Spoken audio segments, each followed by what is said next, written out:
All right. Hello, everybody, and welcome to the show. Today is Saturday, September 30th, 2023. You are now watching Permission to Exist. I am your host, Permission to Exist. And tonight we are going to continue our series in the Sick and Dangerous Men series. Before we do that, I want to give a big shout out to everyone who supports the channel in any meaningful way, be that Cash App, Patreon, Super Chat, liking, commenting, and subscribing. Shout out to my channel members. And do be advised that I think at the end of the year, I'm just going to get rid of Patreon and I'll just keep the channel memberships and just adjust expectations because I overpromised and underdelivered. And for that, I am sorry. But I have really high ambitions and I do try to fulfill them. I'm just not always able to. So I think that's going to happen probably the end of this year, which is not far off, about 8 weeks away from the end of this year. Also, I noticed that YouTube did not do a very good job sending out notifications for this live stream. So do be aware that there is a link to the mailing list in the description box. If you are interested of being notified via email, anytime I go live, you can sign up for that mailing list and I will personally email you and let you know that I'm going live. So tonight, I actually wasn't planning on doing an installment on this series today. I was going to do it eventually, but I wasn't planning on it today. But I saw a news article come out. This happened recently, I think in the past 24 hours. And it disturbed me so badly that I said, you know what? It's time for us to do another installment in this show. There's many reasons that I do this. I know a lot of my male viewers tend to get very upset with me. Not all of them. Actually, some of my male viewers are very mentally stable and sound, and I appreciate them for that.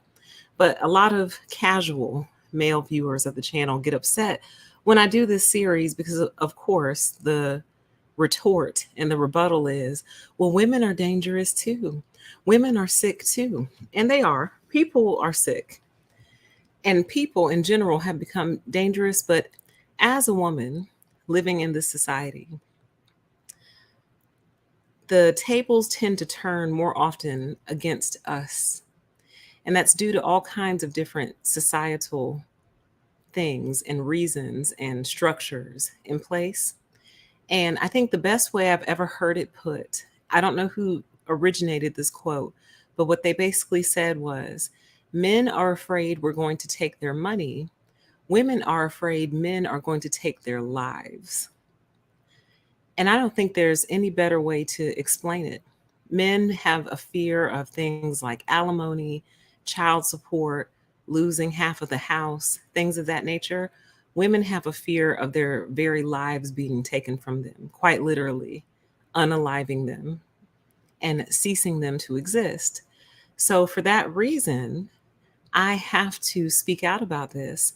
And also because I've witnessed a concerted effort online to kind of make men into these sick and dangerous people, to create them, whereas before maybe they weren't like that at all.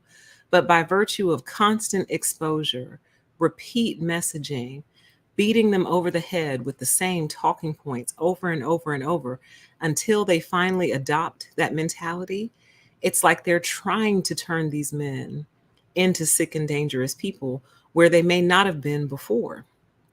So somebody has to push back against it. I'm certainly not the only one.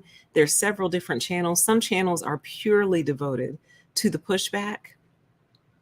I incorporate it into my overall discussion of narcissism, but I do think that this series kind of highlights the end stages of narcissism, where narcissism leads when it goes unchecked, unthought about, uncorrected, unchallenged. This is what tends to happen. And why it tends to happen to men in this way, I'm not sure, but we're going to talk about that a little bit later on. But first, I also want to give you another reminder, as I always do with this series, of why we are here. I do a little video segment called Since We Last Met, and I've done it on every installment of the show so far. And this is the first one I've ever done where I actually had to go find another song because there were so many stories. The first song ran out of time. So I had to go get another song in order to absorb the rest of the stories that I've seen since we last did an episode in this series. So sit back. We're going to watch this video clip. Then I'm going to come back and we're going to talk about the subject of this show and what actually inspired this show tonight.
All right, and we're back. So, in total, I believe there were 27 stories there in that video clip. 26 or 27. I'm pretty sure it's 27 that I counted. And that is really disturbing. Now, in fairness, it has been a long time since we've done this. It's been about 8 months, but I don't think that makes any difference because those are only the stories that I saw, that I happened to see when I was scrolling through the news on any particular day. That's just what I happened to see. Some of those stories are pretty big stories too. Um, that's a problem. 27 different stories of women or children no longer being alive at the hands of a husband, a boyfriend, an ex-spouse, and in some cases a random stranger, all male. And you have to wonder at some point what is going on. It's not that violence is new. It's not that domestic violence is new. But the frequency with which these things are happening is truly disturbing.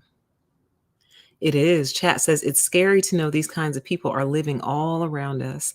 And honestly, that is why I'm doing the series, because there's several reasons, but one reason is because many women are in what another YouTuber named Cynthia G coins a male worshiping state.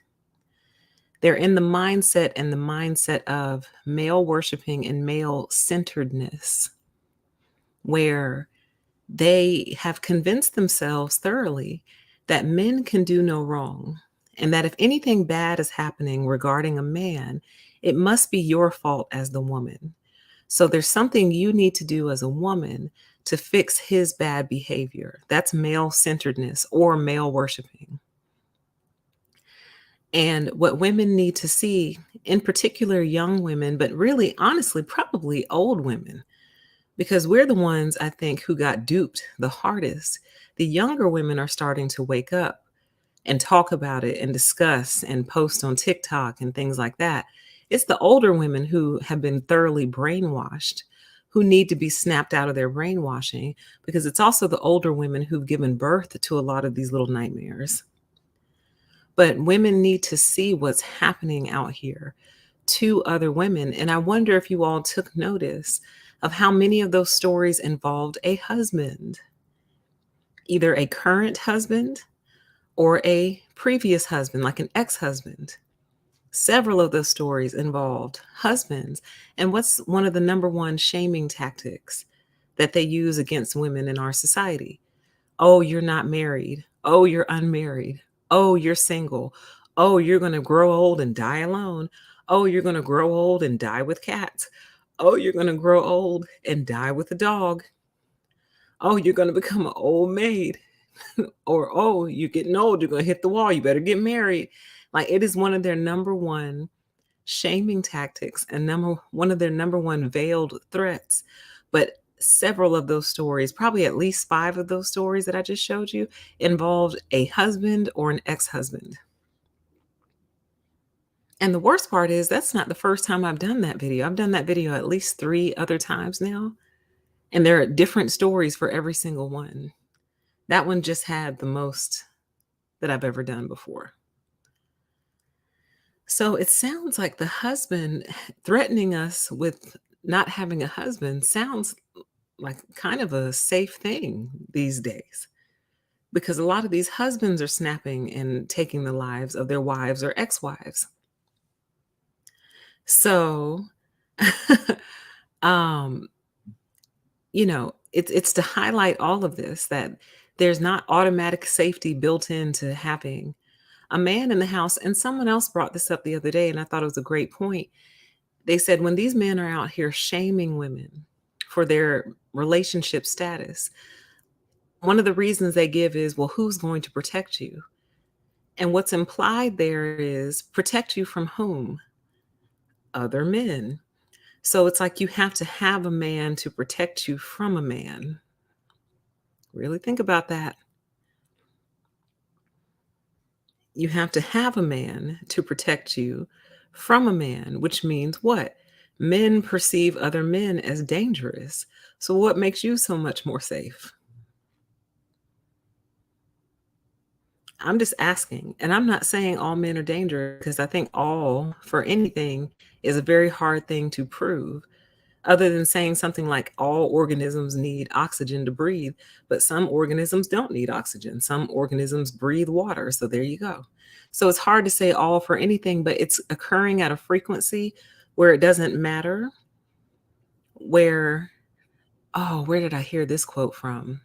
Where did I get this from? Here's the spirit of what it was. It was like, if you're in a room full of 100 people and they're all dangerous except one of them, are you going to take the time to figure out which one of them is the safe one? Or are you going to assume that pretty much all of them are dangerous, because pretty much all of them are? In that room of 100, 99 of them are dangerous. There's one safe person in that room. So you would be a fool to go, well, I know there's one safe one in here, so I'm not going to exercise any caution whatsoever, because I know of the existence of that one safe one in this room of 100 or 99 dangerous ones. So it's just something to think about. I'm not saying don't date. I'm not saying don't marry. My whole purpose is to simply raise awareness around the fact that we have a growing number of extremely sick and extremely dangerous men out here. And something is making them this way. And we're going to talk through a couple of things of what I think it might be. And then I'll leave you with some closing thoughts. But something is creating this pathogen in our society. So we'll talk about that. But what I'd like to show you now is the news article that triggered this whole entire show this evening in the first place. Some of you may have seen this, especially if you're on Twitter, currently known as X. That's what I'm going to call it. Twitter, currently known as X, because God only knows what he'll change it to next year. This came out. It was published yesterday. I just saw it today. He said he was falsely accused of sexual harassment. Now, this ex-Republican official allegedly dismembered his fiancée. The reason tonight's theme is depraved is because the definition of depraved is morally corrupt and wicked. Morally corrupt and wicked. So I've decided, and I think I made this announcement already, that for the most part, I'm going to steer away from politics altogether for many different reasons. But there is one more political thing I want to discuss, which might be an episode all by itself of this series, called Liberal Lifestyle Conservative Expectations. And what that essentially is a lot of these men who are subscribing to these various philosophies, men's rights movement, manosphere, the red pill movement, all that, have all these conservative expectations for women. For example, they want women to be virginal. They want women to stay home, not pursue careers, cook, clean, give birth to the children, raise the children, which is a very traditional kind of conservative type setup. But the men themselves live and subscribe to very liberal lifestyles, meaning they promote sleeping with as many women as possible. They promote abandoning your children, even though they claim that they don't, they do. They promote promiscuity in males. They seek out promiscuous females with which to get their body count up, which is what they're calling it now, a body count. So in their sick, twisted minds, it's okay for a man to have a body count of like 100, but the woman he marries better have a body count of 0, which mathematically doesn't make any sense, because if you're going to get up to 100 and you're encouraging every man you know to get up to 100, well, who do you think these 100 different women are going to be? Chances are they're going to be the same women in your relative vicinity, correct? So where are you going to pick a wife from? She's probably going to come out of your general population that lives nearby you, unless you meet online or something like that. But you get what I'm saying. If you're encouraging every man to get his body count up to like 100, but you're telling the women you need to be a virgin when we marry you, well, who exactly are these men going to be sleeping with, honey? The same 100 women? Those are going to be some very busy, very preoccupied girls, because they're going to have to service millions of young men who are trying to get their body count up. It is degrading. Chat says body count sounds so degrading. It is degrading, and that's how they refer to it now. They refer to it as a body count. And their justification for it is, you need to get your body count up, gentlemen, so you can know what to look for in a wife. And if that is not the most perfect example of the concept of liberal lifestyle, conservative expectations, and I'm not saying, when I use the term liberal, what I mean is like freely, because the word liberal actually means free. So like if you're making a peanut butter and jelly sandwich and you apply peanut butter liberally to your sandwich, that means you put a lot of peanut butter on your sandwich. If you go to take a shower and you use body wash and you applied a liberal amount of body wash onto the sponge, that means you used the whole lot of it. You just sat there and squeezed the bottle. So that's what liberal really means. But anyway, I'm having a tough time saying that word tonight. Liberal. Liberal. I'll say it how the Southerners say it. Liberal. Liberal. Liberal lifestyle, conservative expectations. So you want to test 100 different bodies in order for you to find your unwashed, pure wife? What makes you think she wants a man who slept with 100 different women? That's disgusting. That's gross. But he doesn't care about that because they also don't think that they can carry disease. But that's a different conversation for a different installment in the series. They don't consider themselves disease carriers. Anyway,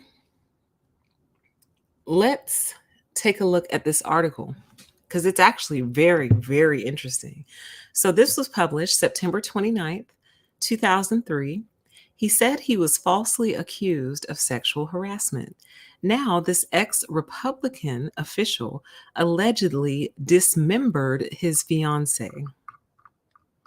Once elected by San Francisco Republicans to represent their party, an East Bay man is now accused of murdering a young woman whose dismembered body was found on an Alameda shoreline, the Standard has learned.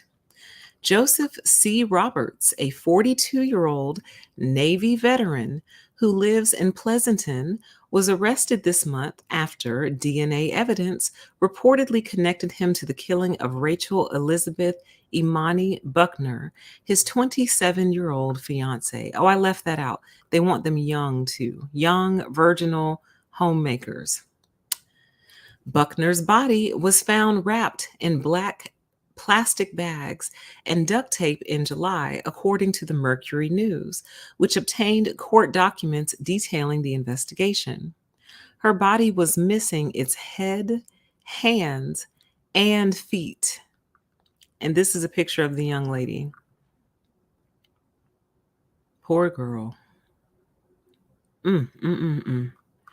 The Standard has since learned that Roberts was among the delegates elected in March 2020 to serve on the San Francisco Republican Party County Central Committee. John Dennis, chairman of the local Republican Party, was shocked when the Standard told him about the arrest. "You're freaking kidding," Dennis said in a Thursday call.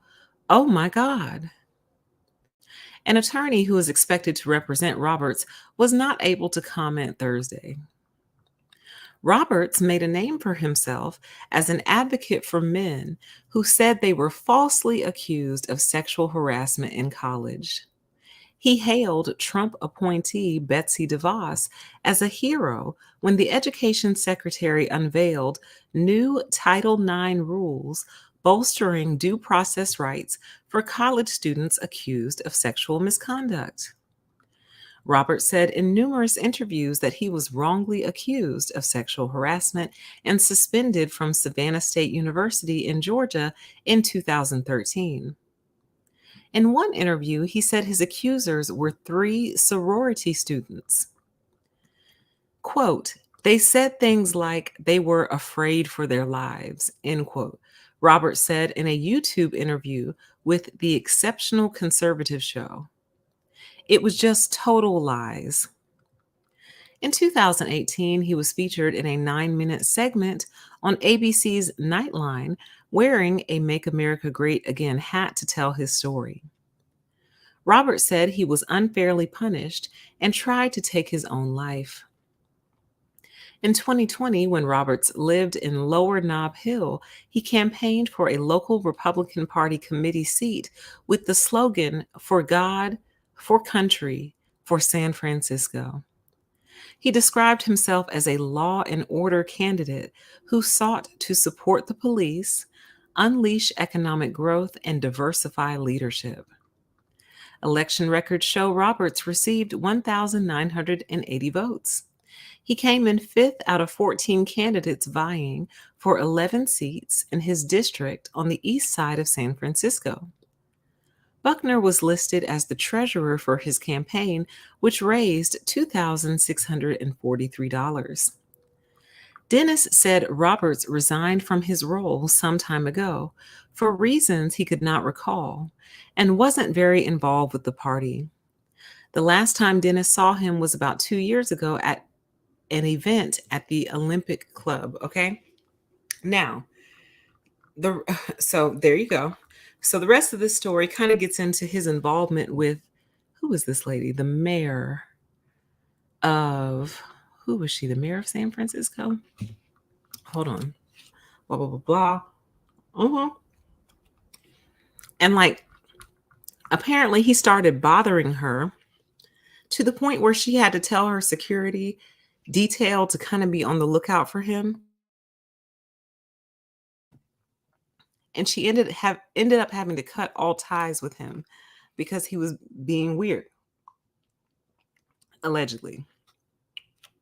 So I'm not going to read all that because it really kind of goes into that story. But she did say every interaction I had with him was questionable. All right. So now here we are, 3 years later. This man is now being accused of dismembering his fiance after he went on this major campaign to discredit individuals who claimed they had been sexually harassed on college campuses.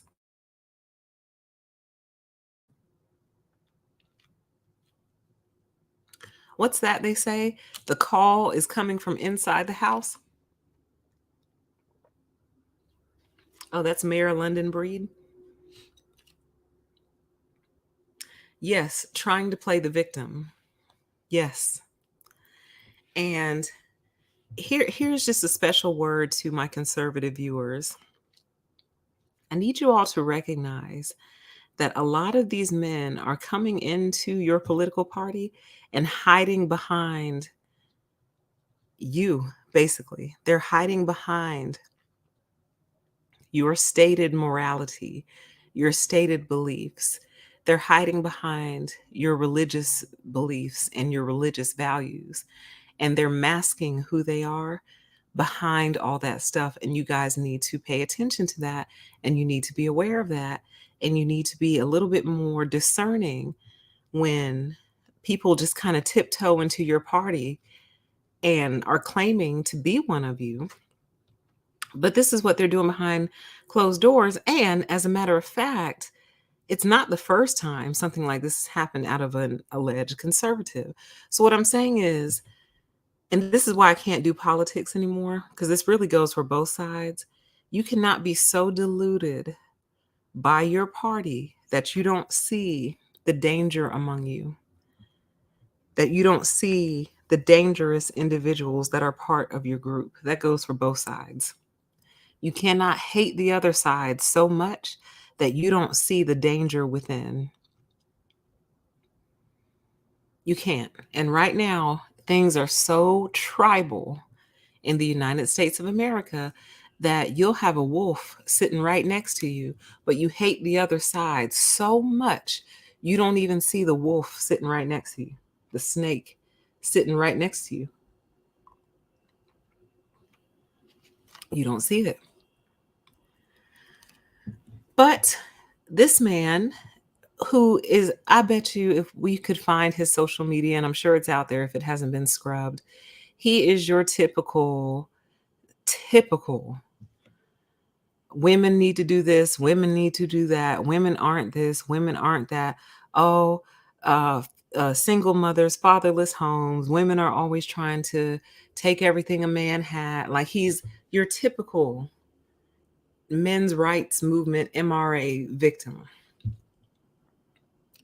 Typical. Like, I don't need to know much more about him other than this was his platform, that he was advocating basically for the rights of the accused. And Believe me, I understand that people are falsely accused. I do get that. But as a woman, having seen how many men operate behind closed doors, I'm typically inclined to believe the victim. And that might upset you. Yes, I believe in due process. Yes, I know women lie sometimes to get back at people. But you know what else I know about women? I know a lot of women who won't say a word for all kinds of reasons, for fear, for embarrassment, for knowing nobody will believe her, for not wanting to relive the trauma of it all, for just wanting to put it behind her and pretend like it never happened. So, just as much as you believe women lie, I know that women also will quite often keep quiet. They just won't say anything because it's not worth the trouble. Oh, I've heard about Sneeko. I know all about him and his little drama. So for those of you who don't know, I think he got kicked off YouTube, right?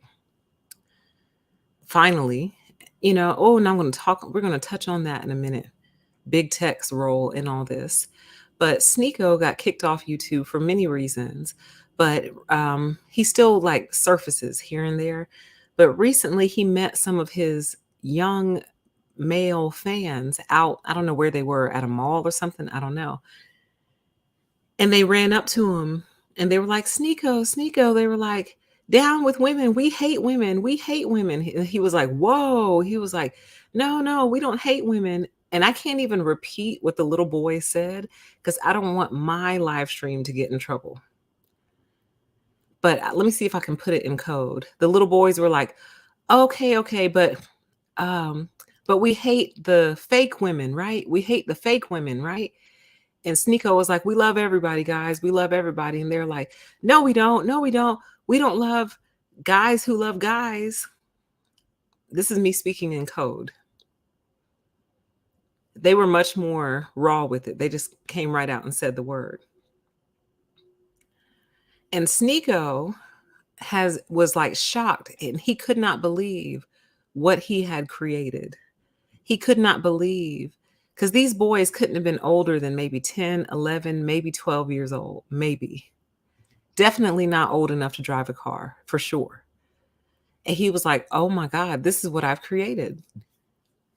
This is the influence that I'm having on young men all over the world. They're running up to me wanting to take a picture, wanting autographs, saying, we hate women, we hate women. So it's kind of like, yeah, this is what you're creating. And this is what big tech is fostering. This is what big tech is fostering. So let's get into a little bit of the deeper discussion of all this. So, first of all, I'm really not surprised that this guy who claims he was falsely accused is now being arrested for allegedly dismembering his fiance. It doesn't shock me at all because to me, there's nowhere else that this mindset could possibly lead. There's nowhere else that this mindset could possibly lead because it is so dysfunctional and illogical that it would make you crazy. It would actually turn you into a crazy person. It's almost like it's designed to make you crazy. It's designed to be circular and keep the viewer, the person who's eating it up, running around in circles mentally until they just explode. I'm not surprised. And part of the reason I think these men are having so much trouble is because they literally, quite literally, cannot think straight. If I ever find the time, and I know I'd have to start coming on camera because they won't even talk to you if you won't come on camera. Because, of course, as a woman, you don't have any credibility unless you look good. So my voice alone would not be good enough. They would actually have to see my face to even pay attention to what I have to say to them. So I know I'd have to start coming on camera, but I would give anything to debate these people. Because for me, it wouldn't even be much of a debate. I would just start asking them questions, open-ended questions, and I would pause and sit back and allow them to attempt to answer the questions that I'm asking them. Because by virtue of the questions that I would be asking, their whole entire philosophy would fall apart. As a matter of fact, I wrote down some of these questions and I found it earlier. Where is it? Oh, here are just some of them. Actually, I think I'll run down the whole list. What are feminine traits? You hate feminine traits in women. What traits should they display instead? If all things related to the feminine are bad, does that make masculine behavior more preferable? And if so, are you asking women to behave more like men? Name some positive things about women. If women are inferior and of low intellect and in need of guidance, why do you hold them to such high accountability standards? Because you know that's one of their favorite things to run around. Women have no accountability. Women don't take accountability for anything. Okay, but at the same time, you say that we're dumb. You say we're inferior. We have low intellect and we need to be led around like a small puppy. So if we're that, then why would you hold us to such high accountability standards? Why? It doesn't make sense. And one of the big questions I need to answer from them on is how can someone be guaranteed a relationship? Because they act as if a relationship is guaranteed. So, how can you guarantee someone a relationship? Being skinny, feminine, and sweet? Does that necessarily guarantee someone a relationship? No, it doesn't. But I need the answer to that. Um, Describe a typical day for the head of household, the man. You say women these days aren't submissive. What exactly are they not submitting to? How should a woman support herself while she's waiting to be chosen by a male? How should she pay for her food, clothing, and shelter if she's not working or pursuing a career of her own? Because basically, what they're saying is women seeking a job, career, education, that's masculine in nature. And that if we're doing that, then we're pushing the man out. So if I agree with you and say, you know what, I agree with you, that's masculine. So I'm going to stop working. Well, where am I going to live? How am I going to eat? How am I going to pay my bills? And things of that nature while I'm waiting. Um, what else do we have on our list? How can a woman choose better men and also not be labeled a gold digger or hypergamous? What are your thoughts on motherless homes? Because all they ever talk about are fatherless homes. What are your thoughts on motherless homes? Just curious. If fathers aren't in the home, where are they? In regard to military spouses, are the women incapable of raising sons when the dad is overseas? So let's say she did everything right. She was a virgin when she got married. She married her husband. He joined the military. He gets deployed and they have a baby boy right before he gets deployed. Well, the son has a dad and she has a husband. He's just overseas for the next year. So in that year, is she not capable of raising that little boy? Because you're not there. You can Skype and FaceTime and write letters and do all that. You're still not present. You're not physically present. So is that little boy doomed because technically he's fatherless for a year? And what if that dad actually gets killed in action? Then what? And finally, if a woman is told to act like a lady and think like a man, wouldn't that make her masculine? And then another one is this one is race specific. So it's because they say that Black women are very masculine. So I said, if Black women are single mothers, according to you guys, and Black women are also the most masculine women, then why aren't the males masculine as well, since they are being raised by masculine women? Because their argument is, oh, you Black women, y'all would just like to be single mothers and y'all are so masculine. And that's why your sons are coming out feminine. Well, that doesn't make any sense. If, if the women are masculine and they're raising these boys by themselves, then why aren't the boys adopting the masculine traits of the woman that you say they have? These are just some of the questions I have for them. And there's more.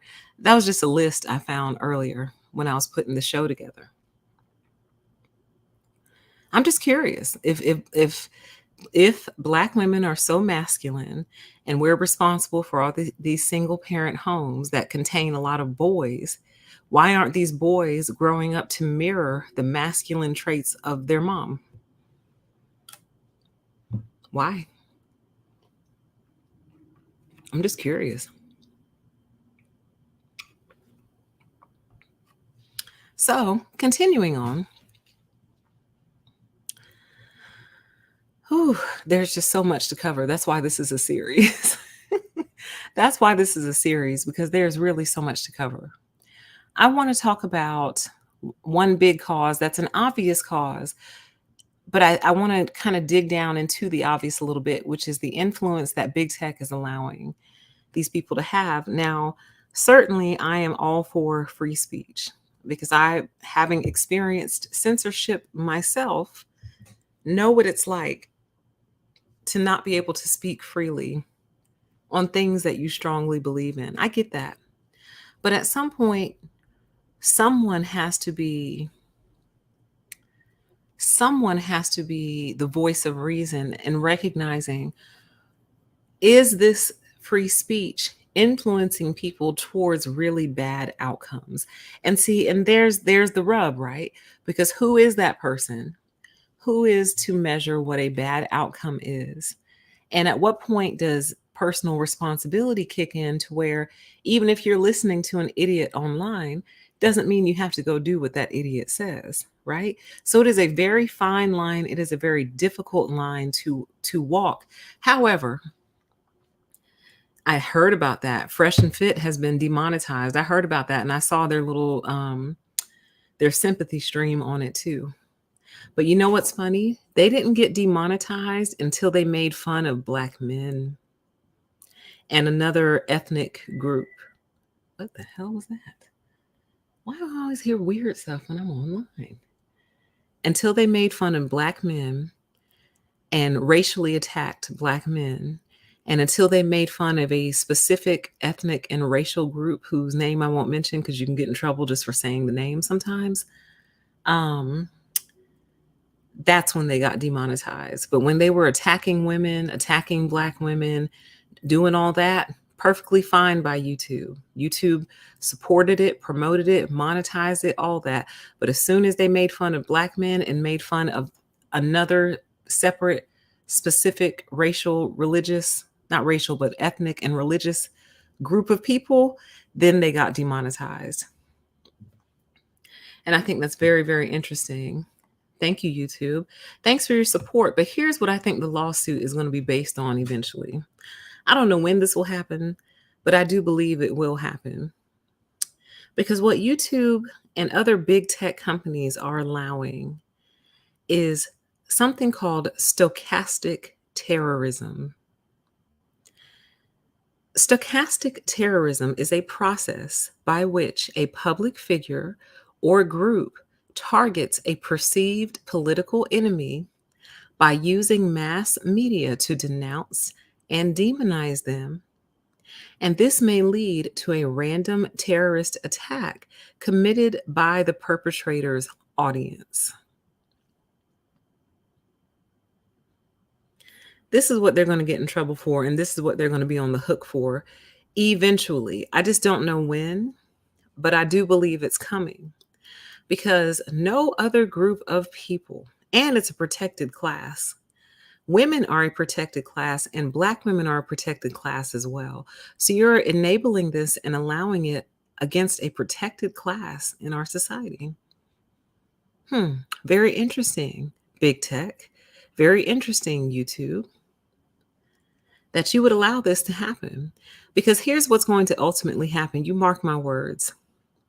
One of these Looney Tunes who goes out here and does one of these crazy things against either their spouse or some girl who told them no, or some woman they've been stalking for years or whatever, goes out and acts out. They get arrested, they get an attorney. And what they are going to tell their attorney is, I was following Fresh and Fit for years on YouTube. I was following Kevin Samuels for years on YouTube. I was a member of the Manosphere for years on YouTube. Here are some of the specific episodes that I watched. Here are some of the specific things that they said that led me to do this. Now, again, from a personal responsibility standpoint, just because somebody online tells you to do something doesn't mean you go out and do it. However, a good defense attorney worth their salt would be able to take that and run with it and say, my client has a special learning condition or a special mental condition that makes them very susceptible to influence. And as a result of the wide and open availability of this content being exposed to my client adopted it, internalized it, embodied it, and acted out on it. So, my client was simply following orders basically because my client has a tough time differentiating reality. My client has a tough time telling the difference between right and wrong. And because this content is not censored, it's not restricted, it's not put behind any kind of paywall, it never has a community note on it, or I forgot what they're called on YouTube. When you log on to certain topics and they'll have like a little blurb up under the video title that like says, like, for more information on this topic, go here, or like it'll have a definition up under there to kind of offset whatever the person in the video is actually saying. So nothing like that. No disclaimers, no warnings, no extra resources. So basically, my client was force fed this information and then it gets on an algorithm as well. Gets on an algorithm, gets in an algorithm. And so my client was force fed this information 24/7 and they finally acted on it because this type of person likes to pass off responsibility anyway. And that would be the perfect way to do so. And you know what, guys? In a way, they wouldn't be wrong. In a way, there is actually an argument there, an explanatory note. Yeah, basically. In a way, there is an argument there because think about it. There are people who are impressionable. Like, we're not even allowed to say certain words on YouTube because it's supposed to be a community and a family friendly platform. So tell me how and why on a family friendly platform you're allowing grown adult males to come and totally demonize a group of people in society who have no control over what they are. You have no control over being born female. You have no control over what race you're born. And yet they're targeted and attacked daily, and you do nothing. You promote it, you monetize it, you push down other content that speaks against it and push them up. There is a case there. There is a case there. So it's going to happen, y'all. I'm telling you. And big tech is going to be held responsible. And here's how I know that, because you can't do it to anyone else. If people get on YouTube and attack a certain group for their sexual preferences, you're going to get kicked off of YouTube almost immediately. If there's a certain ethnic and religious group that you can't say too many bad things about before you get kicked off of YouTube permanently. I'm trying to watch my words because I could get in trouble just for talking about other people, what they do. So it's like there are protected classes on here, but certain classes are fair game, it's open season on them. And we're confused as to why this keeps happening. We're confused why there's 27 stories of violence against women that I opened the show up with. So it's like, and then I heard it's even worse on TikTok. Like I heard on TikTok, there's so many censored words and like things you can't talk about and like different phrases you can't even say, but it's still open season on women, open season on Black women on TikTok. Very interesting. It's just going to be a matter of time. And if even if it's not the defense attorney, what it will be is the victim's family. Because keep in mind, there are a lot of people out here who don't know that this is going on. And the reason they don't know what's going on is because they don't spend any time on social media. So they have literally no idea. The extent of it might be Facebook.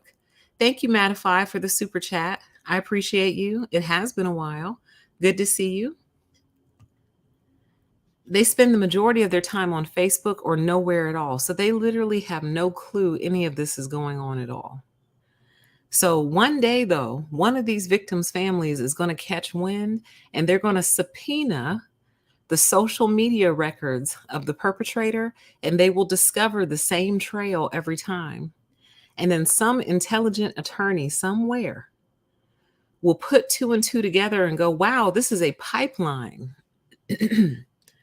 It comes complete with recruiting, onboarding, and ongoing training to turn otherwise normal men into this. And once they discover it, it's over. Now, it's going to take a while and it's going to take a massive lawsuit, but it is going to happen. I'm telling y'all. You mark my words, you watch. Watch what I tell you. All right. So that's one major source of this issue. All right. Now, another source that I think is lesser considered, because the question becomes, why are so many men taught to value life so little? Why is it so unimportant to them? Life and the suffering of others, the emotions and the pain of others. Why is that so unimportant? Why is it so easy to cause harm to another, especially one who is of lesser strength than you? Now, men hurt each other all the time, which is no better. But how then does it become so easy then to hurt something that is not matched with you on a physical level? Why is that so easy versus being the last thing that you would ever want to do? Why? Where is that coming from? So, for example, I know that one of the big pushes for the Democratic Party right now is they're trying to do something about all this gun violence. And the way I look at it is like this. You are never going to fix, I probably should say firearm instead. You are never going to fix firearm violence until you fix the mind that would make someone want to hurt someone else with a firearm in the first place. That is what you have to fix. You can reduce the number of them. You can make them harder to buy. You can make background checks stronger. But how many times do we hear stories of firearm violence where someone went through all the proper procedures? They went through the background check. They did everything their state required them to do, obtained their firearm, and then used it against someone else. Until you figure out why a person would so easily resort to violence, you are not going to fix anything. You could take away all of the firearms, and the person who still wants to hurt another person, that depraved mind, is still going to find a way to hurt that person. And that is your problem. They'll just either use a different weapon or no weapons at all. They'll use their bare hands. As I saw the other day, I think I was on Twitter, and this boy was playing video games and he wanted a faster internet speed. So like he did something with the internet. He switched it off or he switched to a different one or something. And then when his mom came and asked him about it, He got so violent and aggressive with his mother that his little sister came to step in and say, "Hey, don't yell at mom, don't threaten mom, don't scream at mom." And he basically was so offended that his little sister tried to step in that he choked the literal life out of her and took her life, all over a video game and the internet. And this little girl stepped in to try to defend her mother against her own brother. And he became so enraged, he choked the life out of her. That's what you need to get to the root of. No firearm necessary. He didn't use a firearm against her. He used his bare hands against her. That is what you have to figure out the root cause of. You got to get to that root. And I don't know how we're going to save these boys and males and men. I don't know how, you guys. I don't have the answers. I don't. But that's what you have to fix. Why did he not just leave the house and take a walk, go for a breather? I think he was old enough to drive. I don't know if he had a car. Why not just get in the car and just take a ride around the block? Why not call somebody and vent? That's what women do. When we get frustrated, we call our friends and we vent.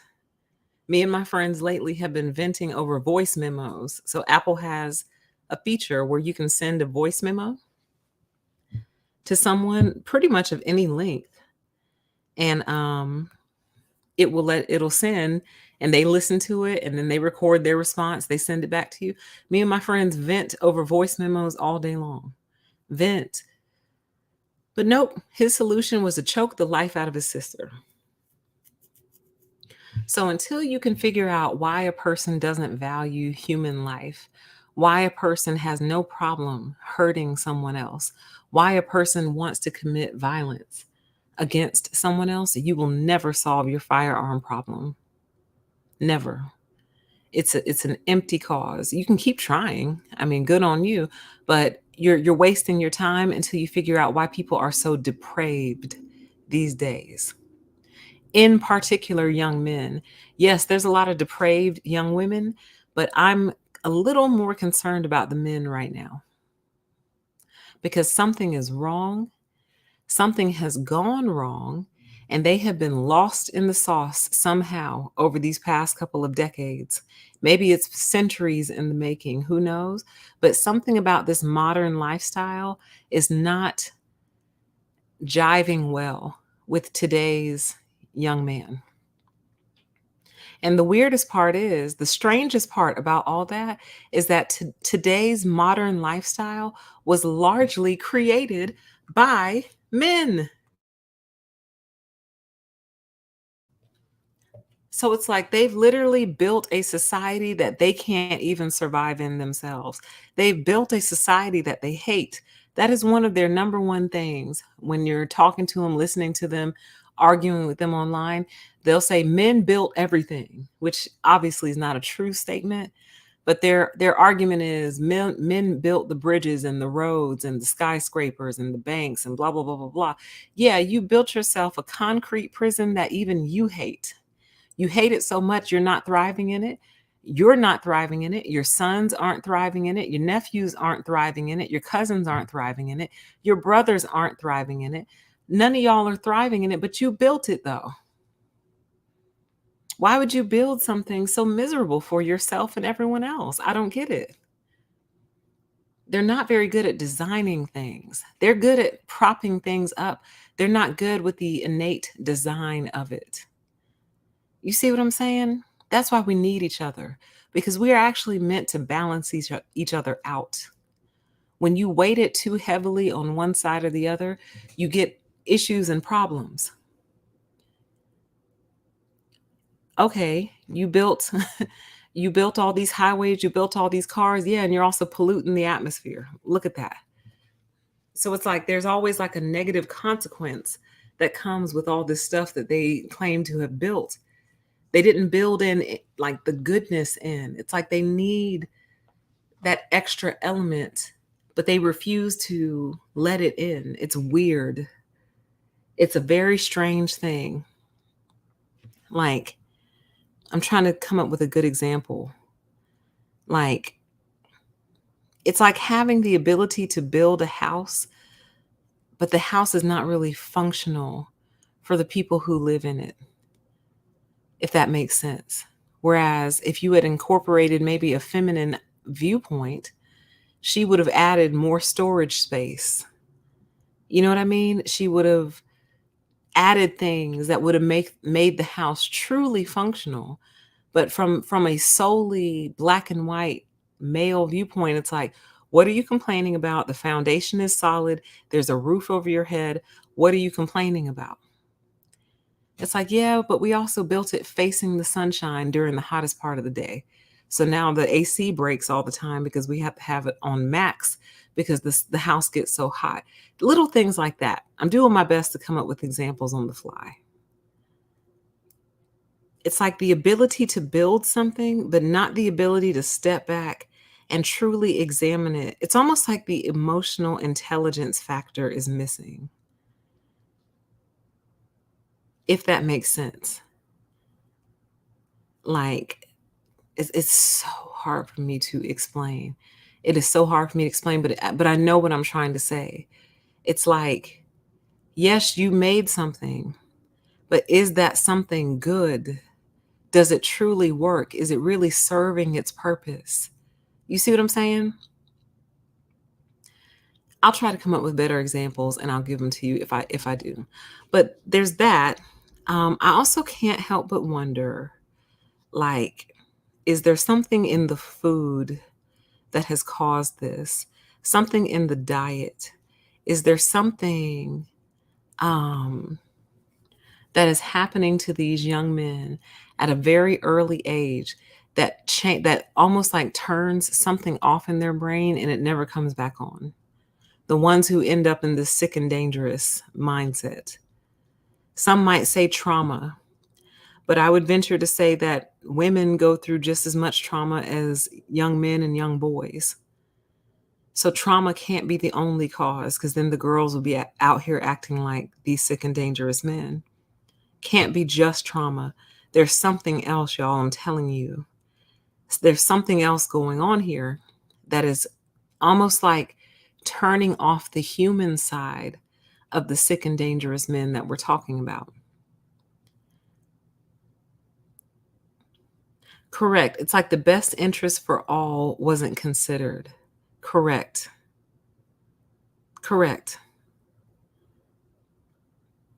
Like,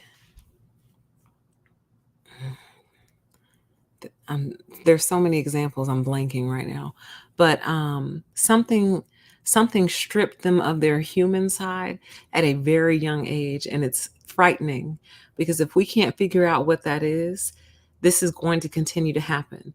They would argue, oh, it's because they didn't have no father in the home. Well, first of all, you don't know that. You don't know whether or not their dad was there.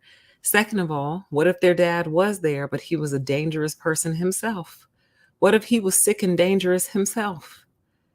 And that's the influence that he put on his kids. I know some of you won't know who I'm talking about, who I'm about to mention, but some of you will. There's a celebrity, an unfortunate celebrity, because I'm so sick of hearing about him and his girlfriends and the mothers of his children, named Blueface, who just had a new baby with a girl.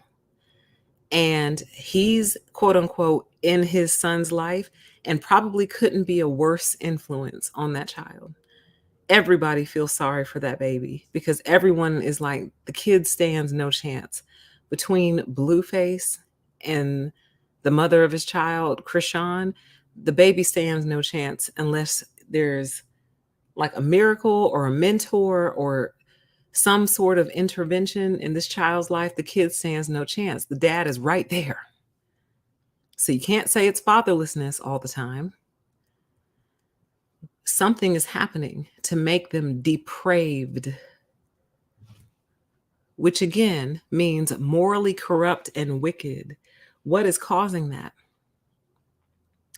I think I need to talk to my mother. And the reason I say that is because she doesn't tell me a whole lot about her inner thoughts, but occasionally she does. And she used to tell me all the time how she did not want a boy. She did not want a little boy. And when she was pregnant with me, before she found out I was a girl, she said she used to pray day and night, please let it be a girl. Please let it be a girl. Please let it be a girl. And believe it or not, that made me actually really happy to be a girl. I'm like, woohoo. Well, I'm glad you got what you wanted, mom. You know, but she never told me why, though. She never actually told me why she didn't want a little boy. And I just assumed it's because, men want boys, women want girls. And like women want to dress their little girls up in dresses and hair bows and nails, makeup, and pink stuff. And women want to do girly things with their child. That's what I assumed. But the more I talk about it and the more I think about it, the more I'm like, I think there was more to that. But she didn't want to tell me because she didn't want to spoil my outlook. She didn't want to taint me, if that makes sense. So she never expounded, but she used to tell me all the time, oh, I was so happy you were a girl. So happy. She didn't want a boy. And I couldn't fully understand why, but I think now I do, because she might know that there's just something innately different that no amount of good parenting can fix. Okay? Another note, slightly getting ahead of myself, but not entirely. I think one reason a lot of these men, the sick and dangerous ones that we're talking about, become depraved is due to a fundamental lack of education that stems from illiteracy. And I know y'all don't want to hear that. I know that's upsetting to some people, but you have to believe me when I tell you that a lot of this is simply caused by the total breakdown of the functioning of the mind, which is designed for language. And if you don't have language in your brain, just like a computer, all computers run off of a language. And I don't mean English, French, and Spanish. I think they're like, what, JavaScript, C++. My software people out there, help me out. Computers run off of a language. They're coded to a certain type of language. The human brain is just like that. So when your language is completely scrambled and broken down, you're bound to be led to false conclusions and false understandings. Python is one, thank you. You're bound to come to incorrect conclusions because the words in your head don't even make sense to even you. Bless you, kitty cat. So I think that has a lot to do with it, y'all. And one of the reasons I strongly believe that is as I read the comments under these different videos, different chat threads, things like that, they are deeply and profoundly illiterate. Can't write. Can't write, can't read, can't spell. And I'm not talking about typos here and there. I'm talking about flat out can't do it. It's not there. And these are adult males. These are adult males.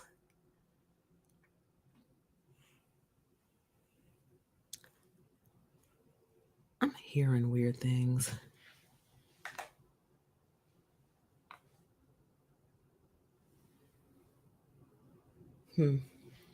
Man, I miss my dog because she used to alert me to stuff. Like if it was something to be concerned about, she would bark. Now I don't have that little bark. So I don't know if I'm hearing things, if it's the wind blowing, if I'm losing my mind. I can't tell. Anyway, the language, something with that language, I'm telling y'all. So I just have to remember to come back to that point as I wrap it up. But here's my theory on really why this is happening. Why were there 27 stories that I shared with you earlier? Why is it getting worse and worse? Sure, it could be the internet. Sure, it could be the diet. Sure, it could be something about how they're raised. Sure, it could be illiteracy, but also could just be flat out evil. And it's currently in its end game, meaning all the threats are not working, all the coercion is not working, all the shaming tactics are not working on their target audience, which is women. And as a matter of fact, the harder they go, the harder women are starting to go. There's a whole movement on TikTok about decentering men. One of the latest campaigns is, one of the latest campaign efforts was actually put out by Tyler Perry himself, who essentially told women that they need to be accepting of a man who can only pay a light bill as long as he loves you. And if y'all want me to do a separate video commenting on that, I will. I wasn't going to because I felt like everyone else has already commented on it and they've said everything that needs to be said. But if y'all want me to speak on that, I will. But essentially, he was like, listen, ladies, if you got to pay the mortgage and the water bill and the car notes and the insurance, if you got to pay all that and all he can pay is the light bill, but he loves you, then that's a good man and you need to accept him. And that's good enough. And it's like, Tyler, hush, honey, you're a billionaire sitting here telling us, because imagine what is he an ex-con? Did he just get released from jail? Like, oh, chat says, please do. It is a badly needed discussion. Y'all want me to? Okay. We'll do a show on that then. And I'll speak on it and I'll try to think of a different angle and just give it from my perspective, because I just think it's like, what is the goal here? It's almost like these men have gone to them like, look, these ladies are not dealing with us anymore. They don't want anything to do with us and we need help. So go tell them that they're going to be alone and die with cats if they don't just accept the fact that I can pay a light bill. Like, if y'all are fresh out of high school in a relationship and y'all get your first apartment and all he can do is the light bill, I mean, even then, like, I can't think of a rational situation where an adult able-bodied male can only pay the light bill, but you paying literally everything else, unless he just got out of jail or he was recently injured so badly that he can only work and generate enough money to bring in the light bill money. But I'll save those thoughts for that show. Okay. But yes, that's the point. Chat says, tell them to lower your standards and to settle. All of this stuff is starting to fail. It's falling on deaf ears. Women don't care. You threaten us with dying alone with cats, and we say back to you, please don't tempt me with a good time. Don't threaten me with a good time now. Die alone with my dog? Please don't threaten me with a good time. And recently it came out that it is largely men who are dying alone in these nursing homes. By and large, some caretaker came out, a male doctor came out and was like, everyone, please make sure you're paying attention to your fathers and your elderly male relatives.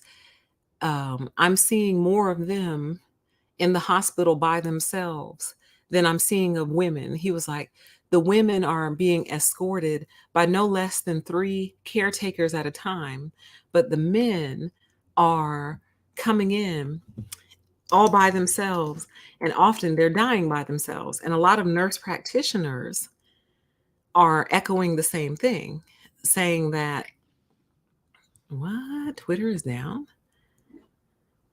A lot of nurse practitioners are saying the same thing, saying it's the male patients in their care who quite often are out here alone in their final days. So I'm just going to see if I can find it really quick. Let me see. Doctor says male patients alone. Let's see if I can find it real quick. Of course not. Ooh, but you know what? I commented on it.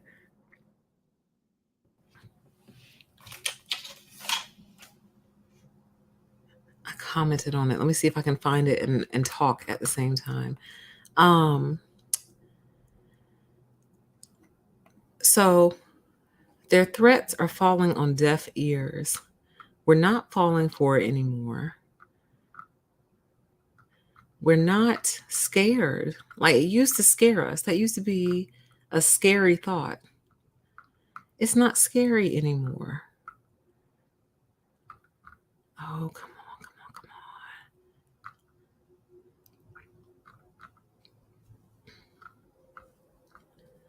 on. Oh, come on, come on, come on, come on. Found it. I found it. I found it. Let me pull my screen over so you can see what I was talking about. Boom. All right. And then let me go back and let me share my screen with you. Boom. So it says, I have worked on old men in their 70s plus and women in 70s plus. Most men in their 70s I have seen coming to the hospital are always alone, forgotten, and sad. Be it poor or rich, most of them are always without anyone to take care of them. The truth is, men die alone, and it's sad. Old women, on the other hand, will be escorted by over 3+ caretakers, daughters, sons, grandsons, and granddaughters, even on just outpatient visits. This old man came for surgery only with his belongings. We had to probe until a daughter came around. And if you gave birth to only boys, it's worse. Let's learn to take care of our fathers. And there you have it. And I don't think it's because people didn't love their fathers and grandfathers and uncles and stuff.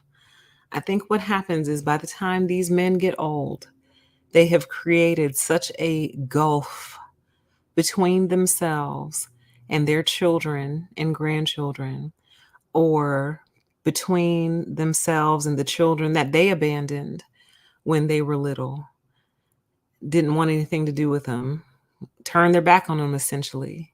So those kids grieved, and then they healed, and then they moved on. And now that they're aging and getting older and their bodies are starting to fail them, they're reaching out for the very people that they alienated when they were younger, and they're somehow shocked and surprised. Chat says, I know several men dying alone in their house. They just found this one guy from my job in his house after a week, died alone. It's not surprising. But understand that this is their number one threat to us. Their number one threat to women is you're going to die alone with cats. And I'm like, don't threaten me with a good time. You keep threatening me with all these good times. And then recently, in recent years, in the Kevin Samuels years, they switched it up to you're going to die alone with the dog. And I'm like, oh, now you're really just now you're getting me excited. Now you're getting me excited. Was that supposed to be a greater insult? I thought the cats was the greatest insult, but apparently the dog is the greater insult. Is that supposed to be a greater insult? So you want me to die happy then, is what you're saying. Versus die with a man who'll probably be complaining that I didn't cook him anything when I'm getting ready to go over here and die. And it's sad. And the comment thread beneath this is even sadder, like, because he continues to ignore the reasons that people were giving him and just kind of continue to stay in his deluded outlook Like, I think it's sad that anyone wouldn't have anyone who cared about them in their old age, but we have to ask the question, why? Why? What happened? I can give you an example from my own personal life. So, one of my uncles is currently experiencing dementia, which is very sad. Um, but in the years leading up to that, I remember I would call him just to say hello. He wouldn't answer the phone. I would text him just to say hi or happy birthday or Merry Christmas. No reply. But then every time he would get like around my family and maybe I would call home, he'd be in the background. Oh, she never calls me. She never calls me. Oh, she never texts me. And as I got older, I would say, yes, I do. You never write back. Like, what do you want me to do? Do you want me to stalk you? Do you want me to sweat you? I didn't say that. I'm thinking, what is it, me, your niece? What are you wanting for me to do? Do you want me to show up on your front door and beg for your attention, beg for your reciprocity? Like, I'm not going to do that. Like, eventually, what's going to happen is I'm simply going to stop calling and I'm going to stop texting. Now you're an old man with dementia, and you probably wouldn't even remember who I was anyway, which is incredibly sad, right? But that's what was created before you started coming down with dementia.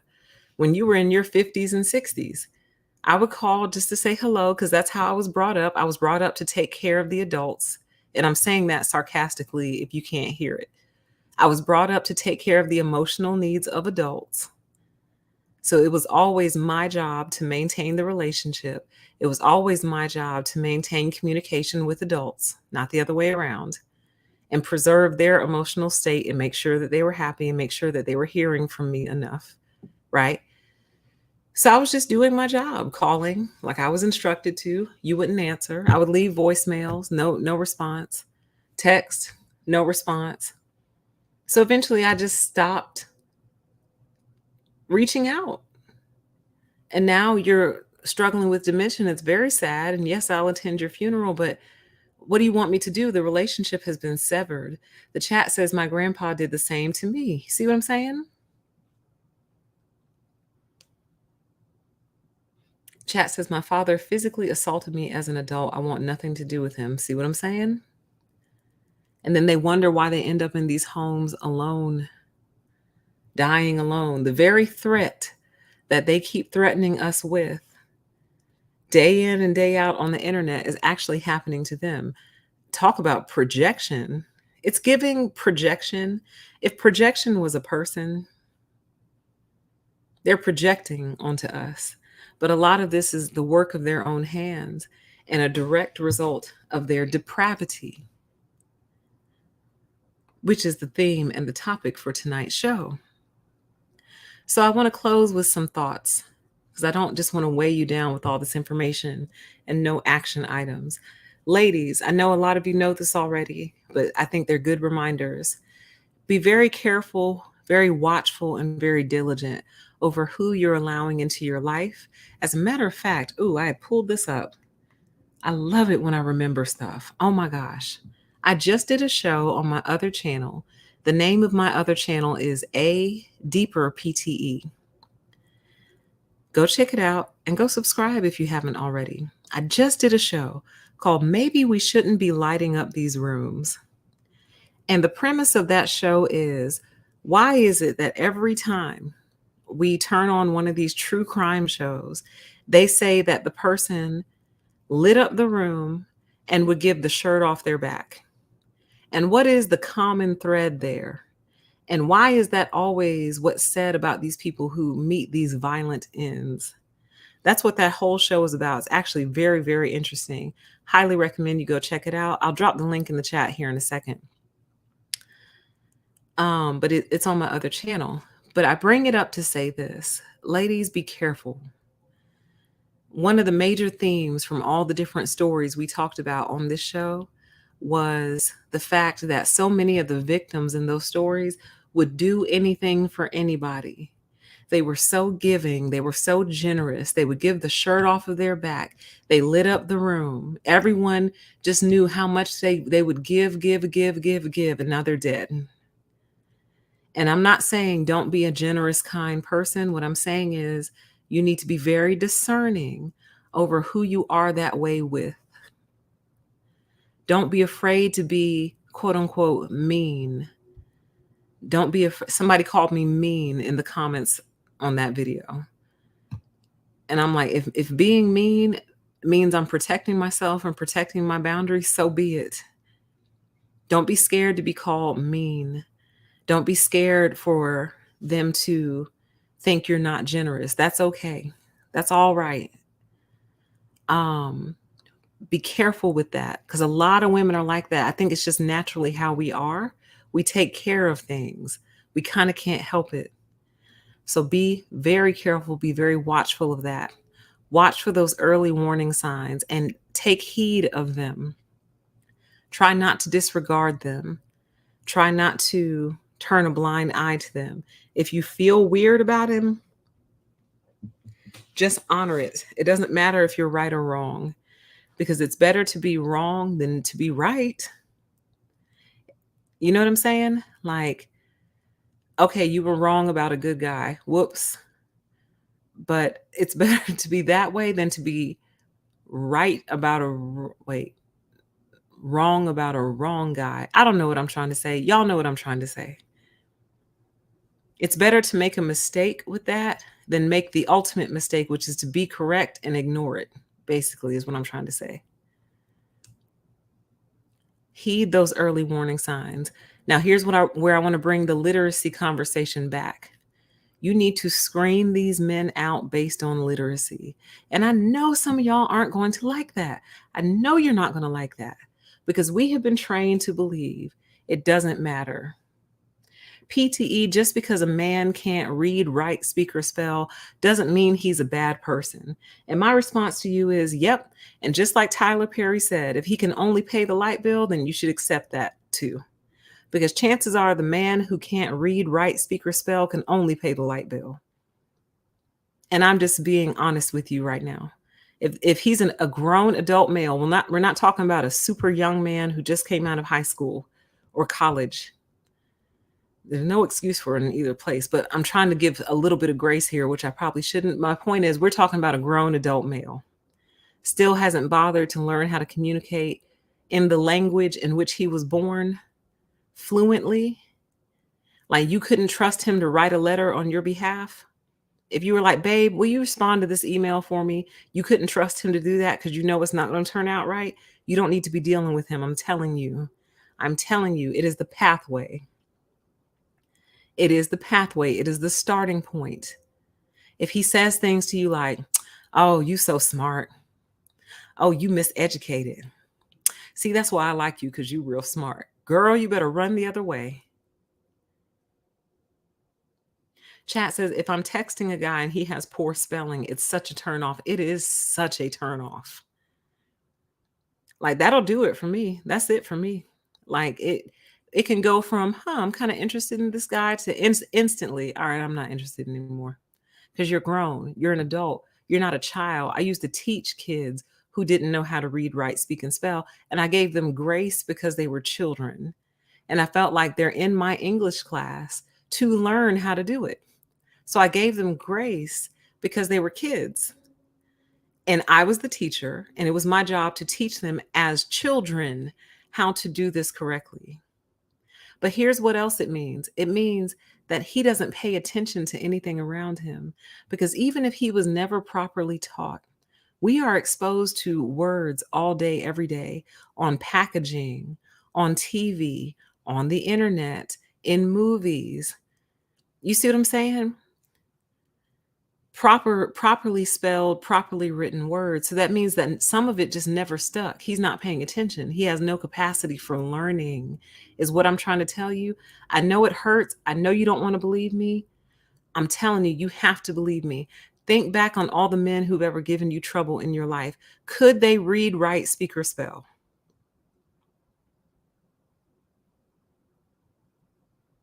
I just want you to reflect. Reflect on that. The men who've given you trouble. Yes, avoid men jealous of your education. Chat says avoid men jealous of your education. You better run in the opposite direction. I'm telling you, you got to trust me on this one. Trust me. Okay? Me too. Chat says I've always had excellent spelling since elementary school. Me too. That's why I'm kind of passionate about it. Because I'm like, okay, some of this stuff got mastered in elementary school, but you're an adult male and you still don't have it. And I'm not talking about people with like dyslexia and things like that. I'm talking about people who have all their faculties and they choose not to use them. You better run in the opposite direction. I'm telling you, that should be your standard. We wouldn't have half the problems that we have as women if we would eliminate based on literacy. And another reason I feel passionately about that is because if daddy can't read, write, speak, or spell, chances are the kids won't be able to either because they're going to look at me, mama, and look at daddy and be like, well, mommy, daddy can't read and he's fine. So I don't need to know how to read either. And it's like, oh no, because dads do have a lot of influence over the kids. They really do. And if you're a child and you look up to your father and you think he's cool and you think he's like a superhero, but your superhero can't read, you're not going to think there's a whole lot of necessity for you to be able to read, write, speak, or spell either. So you're not passing illiteracy on to my children. You're just not. If we would eliminate off that alone, we would save ourselves a lot of time. I'm telling y'all, I know what I'm, I know, like I know that I'm telling you the truth. And if I ever find it, I saw a video on YouTube months ago that basically said they were studying a bunch of psychopaths, and all of these psychopaths had similar struggles in their comprehension of language. And if I ever find it, I'm going to find it and I'm going to share it with y'all because it just fortifies my theory. It solidifies it. But basically, they were able to identify psychopaths by their language structure or their understanding of language. I thought it was fascinating. But anyway, be cautious of men who have a lot of contempt for women. And the best way to describe contempt, in my opinion, is almost like a hidden hatred. Let me see if I can get an actual definition. Contempt definition. The word contempt means, the feeling that a person or a thing is beneath consideration, worthless, or deserving scorn. Some synonyms: scorn, disdain, disrespect, deprecation, disparagement, denigration. Contempt is a disregard for something that should be taken into account. I consider contempt like a hidden hatred, but that's the official definition. That contempt, honey, you got to watch out for it. And it typically leaks out because it's something that they can't hold in because it's so abundant in their heart. It leaks out. You got to be on high alert for that kind of stuff because it's serious. I'm telling you. Watch out for that hypocrisy and the lack of alignment. So their stated beliefs versus their actual actions in life. Do they align? Do they make sense? You know what I mean? Do they match up? So you need to look out for that kind of stuff. And it's hard. It's not easy. It's really not. And like I've said before, and I'll say it again, I know there are good men out there because if they were all like this, there would be 24/7 war in all parts of the world at all times. Because they would just be going to war with each other constantly, like constantly. And because that's not happening, I have to believe they're not all like this. And maybe that's just a comforting thought that I tell myself so I can sleep at night. But I really don't believe that because I do believe it would be just nonstop chaos 24/7. However, there is a large number and a growing number of men who are displaying these characteristics enough to be concerning and enough to be a problem. So you have to Protect yourself at all costs. You really do. And be on the lookout for this. Talk to your nieces, talk to your nephews, talk to your sons and daughters, your friends, your little cousins. Talk to them. I'll give you an example of how you can do it. So, a friend of mine has a nephew, and they have a very good relationship. So, her nephew, he's I think 17 or 18 now, was telling her about this young woman that he, I guess, had slept with, because I guess their relationship is that strong. So he'll tell her about that kind of stuff. And as he was talking to her about it, he said, I can't believe it was so easy. He was like, I can't believe how easy she was.